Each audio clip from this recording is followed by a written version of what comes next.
Hello friends, welcome to our channel KGF junction. तो जैसा कि बच्चों आपने हमारी पिछली वीडियो देखी होगी मल्टीप्लाइंग फैक्टर के ऊपर। अगर आपने हमारी वो वीडियो नहीं देखी है तो ऊपर दिए गए लिंक पर जाकर आप पहले उस वीडियो को देख के उसका आनंद उठा सकते हैं। आज मैं आपसे कुछ ऐसे क्वेश्चंस के बारे में चर्चा करने जा रहा हूँ जो आपने अक्सर अपने एग्जाम्स में फेस भी किए होंगे।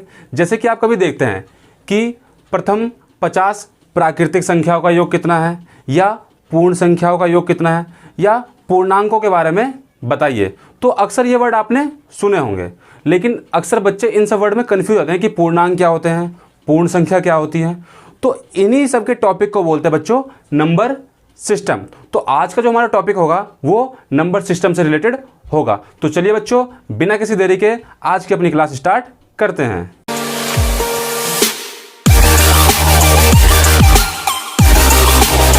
तो बच्चों आज की क्लास का हमारा टॉपिक है नंबर सिस्टम। इसमें जो बच्चों हम सबसे पहली संख्या पढ़ेंगे वो पढ़ेंगे कौन सी? प्राकृतिक संख्या। प्राकृतिक संख्या बोल लो चाहे प्राकृत संख्या बोल लो, कोई अंतर नहीं है। इसे इंग्लिश में बोलते हैं नेचुरल नंबर। क्या बोलते हैं बच्चों? Natural number. अब अगर मैं आपसे ये कहूँ कि बच्चे आप मुझे गिनती सुना के दिखाओ, तो आप क्या सुनाओगे? मोस्टली बच्चे ही बोलेंगे 1 2 3 4 5 6।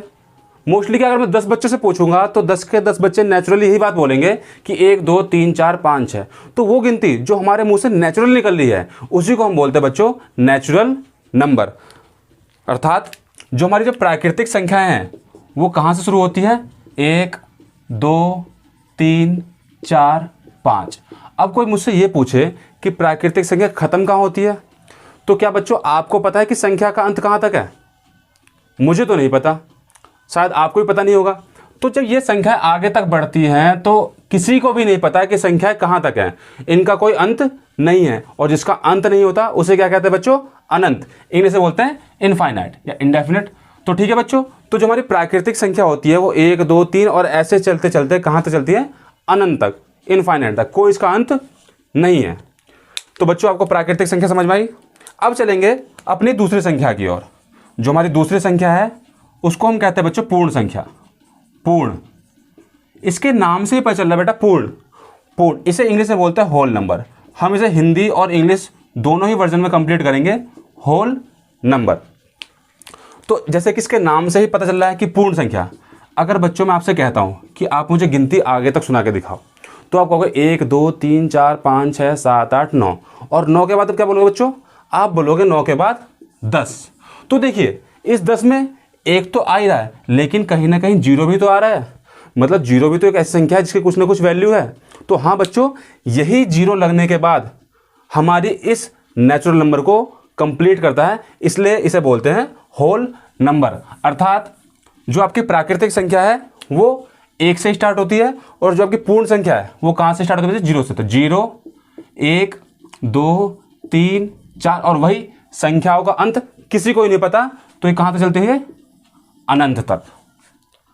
तो अगर कोई आपसे ये पूछे कि प्राकृतिक संख्या और पूर्ण संख्या मीन्स नेचुरल नंबर और होल नंबर दोनों में क्या डिफरेंस है, तो क्या डिफरेंस है बच्चों? 0 का। कि 0 एक पूर्ण संख्या है लेकिन प्राकृतिक संख्या नहीं है। तो बच्चों आई होप आपको ये दोनों बातें समझ में आई हो। अब हम बढ़ते अपनी तीसरी संख्या की ओर। जो हमारी तीसरी संख्या है उसको हम कहते हैं पूर्णांक। क्या कहते हैं बच्चों? पूर्णांक। इंग्लिश में इसे कहते हैं इंटीजर। इंग्लिश में इसे क्या बोलते हैं बच्चों? इंटीजर। अगर आप बच्चों ने हिंदी थोड़े ध्यान से पढ़ी हो तो इसके नाम में ही इसका अर्थ छुपा हुआ है, पूर्णांक। पूर्णांक का मतलब क्या है? पूर्ण जमा अंक। पूर्ण जमा अंक। अगर बच्चों मैं इसके लिए आपको और इसको एक्सप्लेन करूँगा ध्यान से, तो आपने बचपन में देखा होगा, इसे क्या कहते हैं बच्चों? लाइन। और अगर मैं इसी लाइन पे अगर नंबर खींच दूं तो आपको पता है कि 0 यहाँ पे होता है, और 0 से हम अगर आगे की तरफ बढ़ते हैं तो प्लस में संख्या होती है 1 2 3 4 dash and dash and dash, और ये कहाँ तक चलता है? ये भी अनंत तक। कहाँ के? प्लस के। और अगर हम 0 से पीछे की तरफ आते हैं तो इधर क्या होता है? -1 -2 -3, और ऐसे करते करते माइनस के अनंत तक। मतलब कहीं ना कहीं अगर प्लस की कोई संख्या होती है तो कहीं ना कहीं माइनस की भी संख्या होती है, और जब यही हमारी नेगेटिव, पॉजिटिव और जीरो ये तीनों संख्या कंबाइंड होती है तो इसे ही हम क्या कहते हैं बच्चों, इंटीजर मीन्स पूर्णांक। मतलब समझिए, जो हमारे पूर्णांक होते हैं इसमें सारी नेगेटिव संख्या है, जीरो और सारी पॉजिटिव संख्या शामिल होती है। तो बच्चों आई होप आपको प्राकृतिक संख्या, पूर्ण संख्या और पूर्णांक तीनों में अंतर समझ में आ गया हो। अगर मैं इसको और एक्सप्लेन अगर ध्यान से करूं तो ध्यान समझिए बेटा, अगर मैं 1 से आगे की तरफ बढ़ गया तो बच्चों ये हमारा क्या होगा, नेचुरल नंबर। क्या होगा बच्चों, नेचुरल नंबर मीन्स प्राकृतिक संख्या। अगर मैंने इसमें जीरो को ऐड कर लिया तो क्या बन गया बच्चों हमारे ये, होल नंबर मीन्स पूर्ण संख्या। और अगर इस जीरो के साथ में मैंने अगर प्लस की और माइनस की सभी संख्याओं को ऐड कर लिया तो हमारा क्या बन गया बच्चों, पूर्णांक मीन्स इंटीजर। तो पहले आप बच्चे इन तीनों को नोट डाउन कीजिए, फिर हम बढ़ते हैं अपनी अगली संख्या की ओर। इसके बाद हम आगे बढ़ते हैं चौथे नंबर पे। यहां हम पढ़ते हैं बच्चों भिन्न संख्या। भिन्न, जो भिन्न संख्या होती है उसे इंग्लिश में कहते हैं फ्रैक्शन। फ्रैक्शन, भिन्न संख्या जो होती है उसे हम क्या कहते हैं बच्चों, फ्रैक्शन। अब ये होती क्या है, यहीं से मैं आपको एक डिफरेंस भी क्लियर करता हूं। एक होती है भिन्न संख्या और एक 5वें नंबर की जो मैं आपको 7वें करा रहा हूं इसके, उसे बोलते हैं परिमेय संख्या। परिमेय संख्या, परिमेय संख्या को बोलते हैं बच्चों रैशनल नंबर। क्या कहते हैं बच्चों, रैशनल नंबर। तो अगर मैं इसकी पहले आपको डेफिनेशन बताऊं कि भिन्न संख्या और परिमेय संख्या इनकी डेफिनेशन क्या होती है, तो एक ऐसी संख्या जिसको हम P/Q की फॉर्म में, मतलब P/Q के रूप में लिख सकते हैं और जहां पे Q की वैल्यू 0 के बराबर नहीं होती। Q मतलब जो नीचे वाली संख्या है वो कभी भी 0 नहीं होती है, उसे हम क्या कहते हैं, भिन्न। अगर मैं बोलूँ परिमेय संख्या मीन्स रैशनल नंबर, तो इसकी डेफिनेशन भी बिल्कुल सेम टू सेम वही होती है कि जिन संख्या को हम P/Q के रूप में लिख सकते हैं और जहां पे Q is not equal to 0। तो भिन्न संख्या और परिमेय संख्या मतलब फ्रैक्शन और रैशनल नंबर दोनों की डेफिनेशन सेम होती है, लेकिन कुछ ना कुछ तो दोनों में डिफरेंस होगा।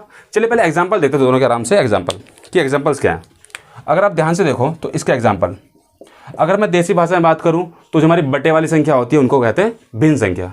जैसे हम कहते हैं 2/3, 4/5, 6/3, ऐसी कोई सी भी संख्या जो बटे के रूप में होती है उसे हम क्या कहते हैं बच्चों, भिन्न संख्या। क्या कहते हैं बच्चों, भिन्न संख्या। तो चलिए मैंने लिखा यहां पे 4। आप मुझे बताइए क्या एक भिन्न संख्या है? तो ज़्यादातर बच्चों का जवाब होगा नहीं। क्यों? क्योंकि जो इसकी डेफिनेशन है ये उसको फुलफिल नहीं कर रहा। इसकी डेफिनेशन क्या कहती है कि जो संख्या P/Q के रूप में हो, और बच्चे कहेंगे कि सर जी ये तो बटे के रूप में है नहीं। तो देखिए 4 भले यहाँ पे ऐसे लिखा है लेकिन आप इसके बटे में 1 लगा सकते हैं, तो अब बन गए ना ये एक भिन्न संख्या। कोई सा भी क्वेश्चन दे, कोई सा भी, अगर मान लो पूछता है कि 7 हो, 8 हो, 13, कोई सी भी संख्या, क्या ये भिन्न संख्या है? तो हम बोलेंगे नहीं, लेकिन हम इसे भिन्न संख्या बना सकते हैं। कैसे? इसके बटे में 1 लगा के। क्या लगा के? 1। क्या लगाएंगे बच्चों? 1। 1 से छोटी संख्या यहाँ पे कोई भी नहीं आ सकती। तो अब तो समझ गए बच्चों कि अगर कोई संख्या खाली लिखी हुई है तो उसके बटे में हम क्या लगा के उसको एक फ्रैक्शन नंबर या भिन्न संख्या, तो 1। क्यों? क्योंकि सबका मालिक 1 है। तो बच्चों ठीक है, रही मजाक की बात, लेकिन आपको क्वेश्चन में फोकस करना है, ठीक है ना। अगर मैं यहाँ पे और डिटेल में जाऊँ, जैसे मान लीजिए कोई भी संख्या है, मान लीजिए लिखा है 3/5, तो इसमें जो हमारी ऊपर की संख्या होती है इसे बोलते हैं अंश। क्या बोलते हैं बच्चों? अंश। और नीचे वाली को बोलते हैं हर। तो अंश मतलब न्यूमरेटर और हर मीन्स डेनोमिनेटर। और इस पूरे को क्या बोलते हैं हम? इस पूरे को बोलते हैं फ्रैक्शन मीन्स भिन्न। तो आई होप बच्चों आपको फ्रैक्शन का कॉन्सेप्ट ओवरऑल क्लियर हो गया होगा। जो आपका फ्रैक्शन का कॉन्सेप्ट है, पूरा कंप्लीट कॉन्सेप्ट किसका है? परिमेय संख्या मीन्स रैशनल नंबर का। लेकिन इनके बीच में एक डिफरेंस होता है। जैसे मान लीजिए मैं इसके भी एग्जांपल अगर लिखना चाहूँ तो इसके भी एग्जांपल सेम है कि 2/5, 3/7, अगर कोई संख्या खाली लिखी है तो उसके बटे हम 1 लगा के उसे रैशनल नंबर बना सकते हैं। तो इन दोनों के बीच में आखिर क्या डिफरेंस है? इन दोनों के बीच में डिफरेंस बच्चों ये है कि जो फ्रैक्शन होती है, फ्रैक्शन में ओनली ऑन हम सिर्फ पॉजिटिव संख्या लेते हैं। कौन सी बच्चों? सिर्फ पॉजिटिव। लेकिन जो परिमेय संख्या होती है उसके अंदर हम पॉजिटिव और नेगेटिव दोनों ही प्रकार की संख्या लिख सकते हैं। तो इन दोनों के बीच में यही सबसे मेन डिफरेंस होता है। तो इसमें -2/5 भी आ सकता है और -3/4 भी आ सकता है। तो अगर मैं जैसे आपसे एक क्वेश्चन पूछूं कि बच्चों 7/12 क्या ये फ्रैक्शन भिन्न संख्या है? तो हाँ है। क्या ये परिमेय संख्या है? तो हाँ है। लेकिन अगर मैं पूछता हूं आपसे कि -7/12 तो क्या ये परिमेय संख्या है? तो है। लेकिन क्या ये भिन्न संख्या है? तो भिन्न संख्या नहीं है। तो बच्चों आई होप आपको भिन्न में और परिमेय संख्या दोनों में डिफरेंस क्लियर हो गया होगा। इसको नोट कीजिए। चलते हैं अपनी अगली संख्या की ओर। अब हम बढ़ते हैं अपनी अगली संख्या की ओर, 6 नंबर, जिसे हम कहते हैं सम संख्या। सम संख्या मीन्स इवन नंबर। ये तो बच्चों आप सबको आते होंगे, तो बहुत सिंपल होते हैं कि सम संख्या कौन सी होती है? सम संख्या वो होती है जो हम देसी भाषा में बात करें, जो 2 के पहाड़े से कट जाती है, ठीक है ना। तो इसे हम बोल सकते हैं कैन बी डिविजिबल बाय 2, जो ठीक है, जो 2 से पूर्णतः मतलब पूरे तरीके से विभाजित मीन्स भाग हो जाए। मतलब वो संख्या जो 2 से पूरी तरीके से भाग हो जाए, can be divisible by 2 completely, उसे हम क्या कहते हैं? सम संख्या। फॉर एग्जाम्पल जैसा अगर मैं लूँ तो 2 का पहाड़ा हो गया 2, 4, 6, 8, 10, 12 डैश एंड डैश, मतलब जिसके भी इकाई के स्थान पर 2, 4, 6, 8, 10, 12 ऐसी कोई सी भी संख्या होगी उसे हम कहते हैं सम संख्या मीन्स इवन नंबर। तो समझ में आई बच्चों बात? अब हम बढ़ते हैं अगली संख्या की ओर, उसे हम कहते हैं विषम संख्या। विषम संख्या इसे इंग्लिश में कहते हैं बच्चों ऑड नंबर। एक और बच्चों ये आप इन सारे कॉन्सेप्ट को पढ़ लोगे तो आपको दोबारा से इनको समझने की जरूरत नहीं पड़ेगी कि हाँ भाई कि जैसे क्वेश्चन के बीच में अक्सर पूछ लेता है प्रथम 5 सम संख्याओं का योग क्या होगा, और बच्चों को समझ ही नहीं आता कि सम संख्या होती क्या है या विषम संख्या होती क्या है। तो आप एक बार लाइन से इन सारे कॉन्सेप्ट को देख लोगे तो आपका बस मैटर फिर हमेशा रेडी रहेगा। तो देखते बच्चों विषम संख्या, तो इसके नाम से पता चल रहा है कि विषम संख्या क्या होती है। तो विषम संख्या वो होती है जो सम संख्या नहीं होती है, मतलब डेफिनेशन ठीक उलट। तो सम संख्या जो 2 से पूर्णतः विभाजित हो जाए, और विषम संख्या जो कि 2 से विभाजित ना हो पाए। तो can not be divisible by 2, एक ऐसी संख्या जो 2 से पूर्णतः विभाजित मीन्स भाग ना हो। जी हाँ बच्चों, ना हो। एक ऐसी संख्या जो 2 से पूरी तरीके से भाग ना हो। तो जो इसमें जो संख्या छूट गई थी वो किस में आ जाएंगी? विषम संख्याओं में। जैसे 1, 3, 5, 7, 9 डैश एंड डैश, मतलब जिनके इकाई के स्थान पर 1, 3, 5, 7 ऐसी कोई सी भी संख्या आ जाए उसे हम क्या कहते हैं? विषम संख्या। तो बच्चों ये 2 संख्याएं तो बहुत सिंपल थी। अब इसके बाद जो हम पढ़ने वाले हैं उससे आपका सरोकार होगा, तो इसे फटाफट नोट डाउन कीजिए। हम फटाफट बढ़ते हैं अपनी अगली संख्या की ओर। अभाज्य संख्या मीन्स प्राइम नंबर। अगर मैं इसकी डेफिनेशन देखूं तो एक इसकी सिंपल सी देसी भाषा में डेफिनेशन कि जो संख्या सिर्फ अपने आप से कटे। और अगर हम बुकिश मेथड से जाएं तो एक ऐसी संख्या जिसके ओनली 2 फैक्टर, जिसके केवल 2 गुणनखंड हो, जिसके क्या हो? केवल 2 गुणनखंड। ठीक है बच्चों, मतलब उसके कम से कम 2 गुणनखंड होने चाहिए, एक तो खुद और दूसरा एक। जैसे कि अगर मैं एग्जांपल लूं, जैसे मैं आपको समझाने की कोशिश करूं, जैसे 2, तो आपने 2 देखा, तो 2 किस किस पहाड़े में आता है? 2 आता है एक तो 1 के पहाड़े में और एक सिर्फ अपने पहाड़े में। तो हो गया ना। इसके अलावा इसका कोई और फैक्टर होता है क्या? नहीं। एक और संख्या देता अगली 3। ये देखिए, ये या तो 1 के पहाड़े में आता है या फिर 3 के पहाड़े में। तो समझ गए बच्चों कि अभाज्य संख्या कौन सी होती है, जिसके केवल दो फैक्टर हो। और अगर आप देसी भाषा में देखो तो वो संख्या जो केवल अपने आप से डिविजिबल हो या अपने आप से कटे, उसे हम कहते हैं प्राइम नंबर। आगे बढ़ते हैं, आगे भी देखते हैं हम थोड़ा सा इनको। अगर आप ध्यान से देखो, जैसे कि 5 ये 1 के पहाड़े में आता है और 5 के पहाड़े में आता है। 7 भी 1 के पहाड़े में आता है और 7 के पहाड़े में आता है। और भी संख्या लीजिए, जैसे मान लीजिए हम ले लिया 13, तो 1 के पहाड़े में आता है और 13 के पहाड़े में आता है। और संख्या अगर आगे सोचना अगर चाहो तो 17, ये 1 के पहाड़े में आता है और 17 के पहाड़े में। मतलब ये सभी संख्याएं सिर्फ अपने आप से कटती है और इनके केवल दो फैक्टर हैं, या तो एक या तो ये खुद। तो समझ आ गया बच्चों कि अभाज्य संख्या कौन सी होती है, जिसके केवल दो फैक्टर होते हैं। अब इसमें अगर आप ध्यान से देखें तो अभाज्य संख्या का मैं भी आपको कॉन्सेप्ट आगे भी सिखाऊंगा, लेकिन यहाँ पे एक छोटी सी बात समझिए कि इसमें ध्यान से देखो 2, 3, 5, 7, 13, 17, और आप जितना आगे बढ़ोगे आपको मोस्टली विषम संख्या ही दिखाई देगी।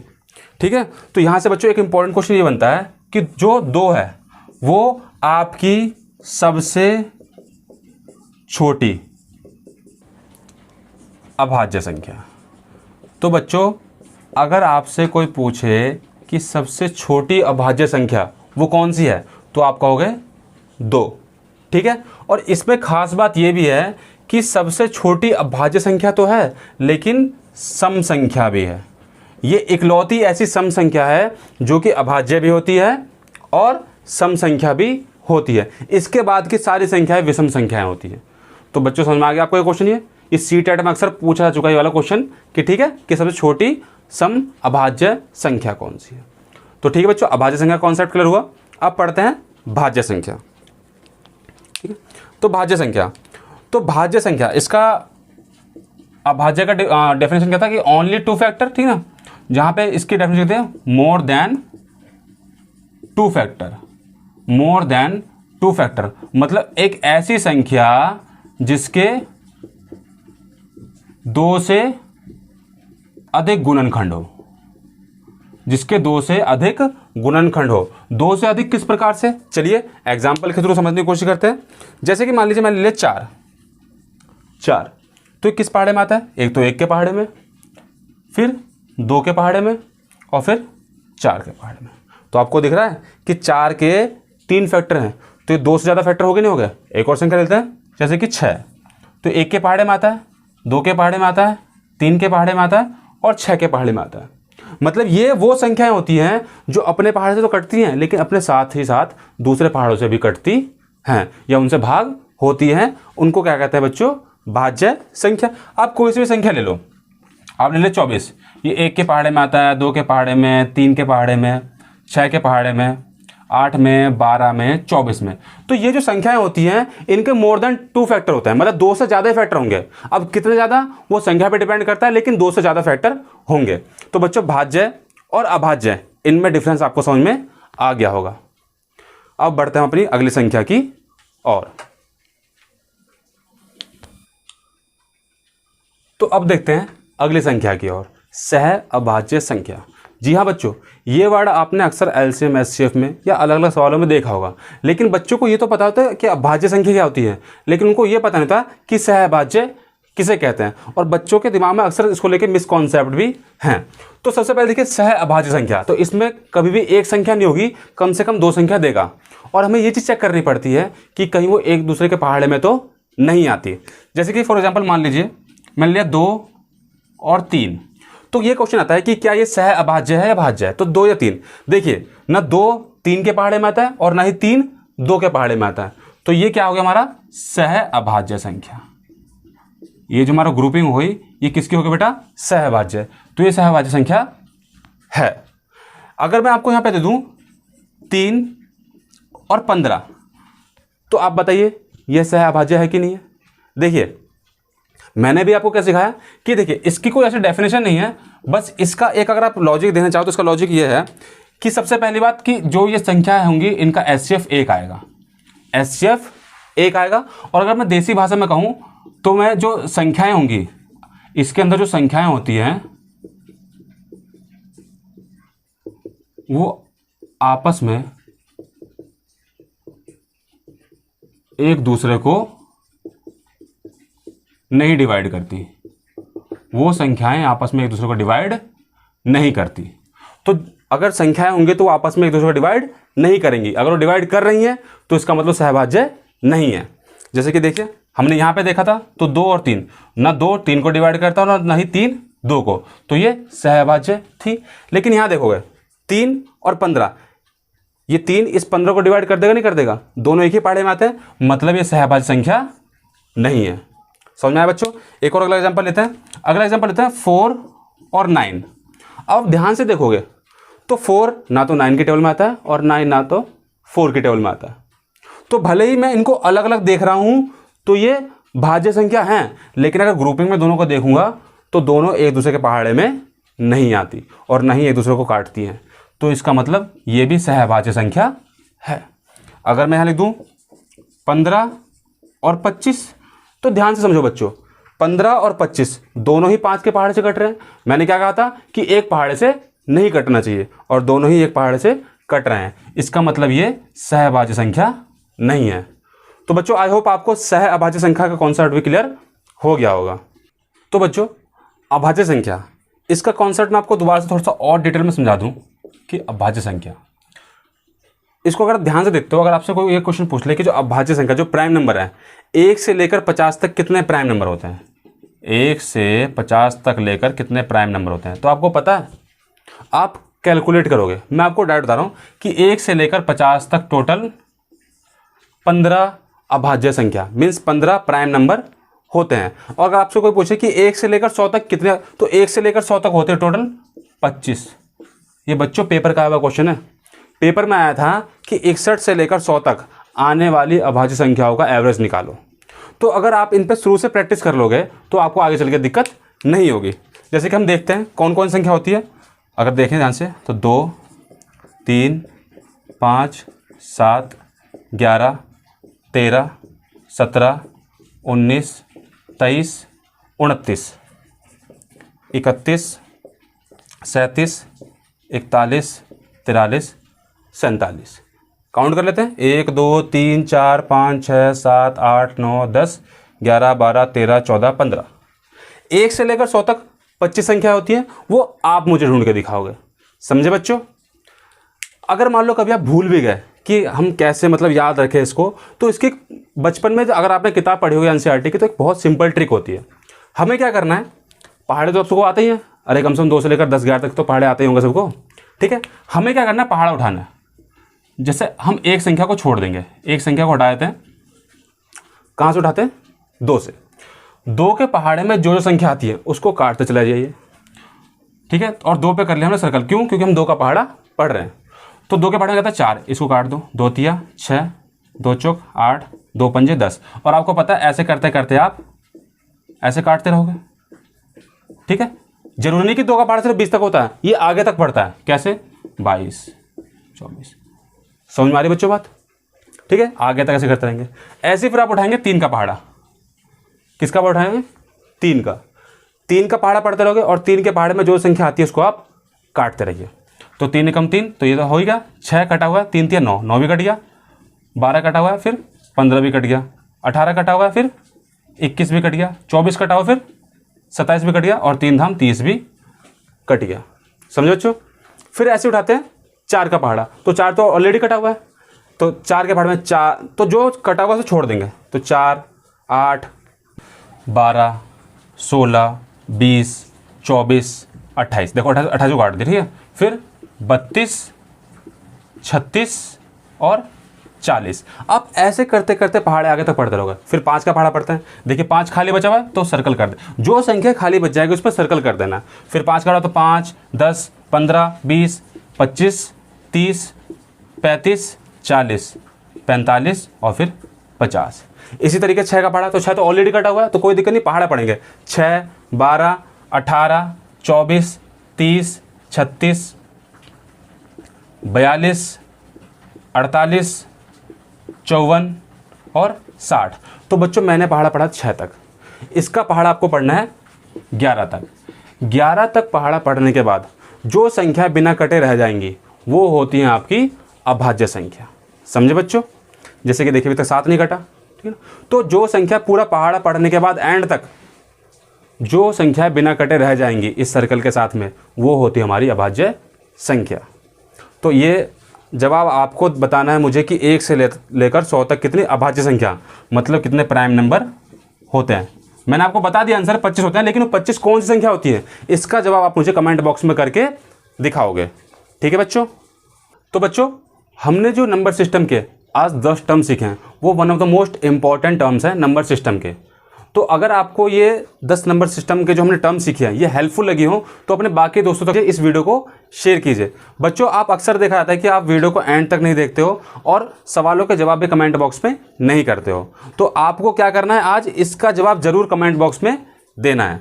अगर आपको लगता है कि इस नंबर सिस्टम के टर्म से आपके बेसिक कॉन्सेप्ट और मजबूत हुए हैं, तो इस वीडियो को अपना अधिक से अधिक प्यार दीजिए। तो मिलते हैं बच्चों अपनी अगली वीडियो में, तब तक घर रहिए, सेफ रहिए। धन्यवाद।